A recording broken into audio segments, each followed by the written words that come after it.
I think it's safe to say that when it comes to Dalek-related missed opportunities in the Moffat era, the Dalek Asylum is top of the list. The idea of a planet full of deranged Daleks from all across their history is full of potential, and sadly the episode featuring this concept, Series 7's Asylum of the Daleks, struggles to capitalise on the fantastic idea that sits at the heart of this story. On every level, from the surface level cameos of classic Daleks in New Who to the deeper exploration of the setting of a vast dungeon filled with insane Daleks, Asylum of the Daleks disappoints. Basic stuff first, there aren't enough classic Dalek props in this story. What few are present are shrouded in darkness or hidden behind newer props, and when the time comes to finally showcase these different classic Daleks in the intensive care scene, we see that these are depicted using bronze Daleks instead. This wouldn't be as much of a problem if the presence of classic Daleks in the Asylum wasn't used so prominently in the marketing for this episode. Asylum of the Daleks sells itself on the idea of a Dalek spotter's dream episode stuffed with classic cameos, with much of the marketing promising appearances of every Dalek ever, and sadly the episode doesn't deliver on this. Granted, there are a few classic Daleks in there, Russell's Grey Dalek, the Special Weapons Dalek, a couple of Silver 60s era Daleks, and a few others, but overall it's a disappointing turnout considering the promotional material we got in the lead up to this story. Instead of focusing on the Daleks, Asylum of the Daleks chooses instead to focus on the subplot of Amy and Rory's divorce, which is as sudden and unearned as it is contrived and tedious. Karen Gillan and Arthur Darvill are great as always, but even their wonderful chemistry cannot save this half-baked idea. The best thing about this episode is the story of Oswin, the last survivor of a crashed human ship who was captured by the Asylum inmates and transformed into a Dalek.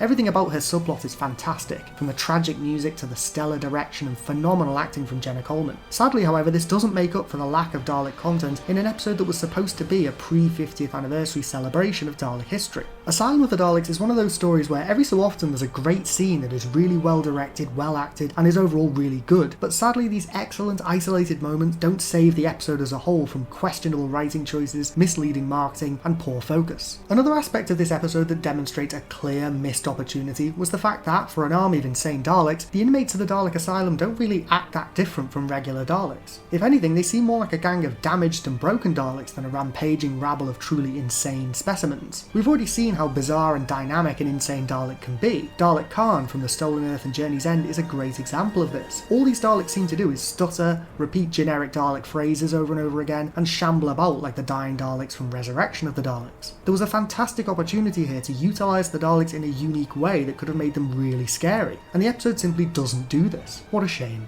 Come on Moffat, throw some creepy ideas in there. Have a Dalek that thinks it's a child, wailing and crying, asking the Doctor to save it when he knows there's nothing he can do. Have a Dalek that titters and snickers, blasting holes in the wall because it likes the pattern of the sparks that it makes. Have a Dalek that rages, screams in a way we've never heard a Dalek scream before, so consumed with hate and rage that it rampages around destroying its fellows to the extent that it has to be clamped down with magnets to stop it from slaughtering everything. This is meant to be the Dalek Asylum for Scaro's sake. Give it some teeth. There are those that say that Asylum of the Dalek should have been Asylum of the Cybermen, and that the later Series 7 story, Nightmare in Silver's plotline of showcasing the new powers of an upgraded version of a classic monster, should have been used to finally showcase the new powers of the Paradigm Daleks. The latter half of that idea I definitely agree with. The first part, not too much. The best thing about Asylum of the Daleks, the surprise reveal of Oswin's transformation, would have been much easier to see coming if it was a Cyberman story, and for some reason a lot of people seem to think that an Asylum of Cybermen would make more sense than an Asylum of Daleks, arguing that the Cybermen wouldn't want to destroy malfunctioning units, but this simply isn't the case. Cybermen work off of pure logic,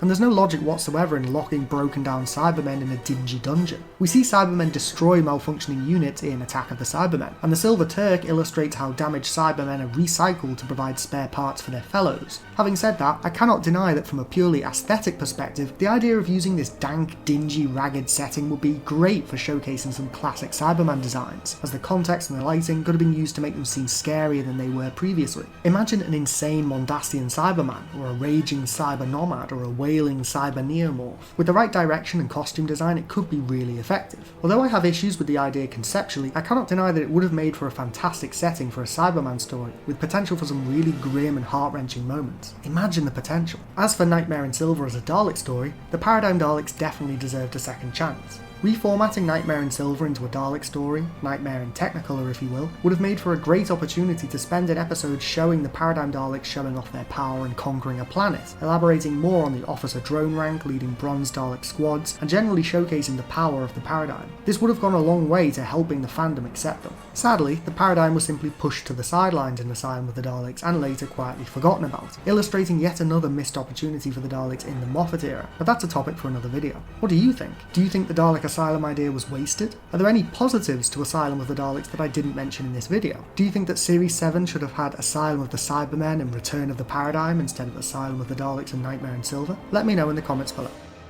Don't forget to click below to subscribe to Dalek Bumps.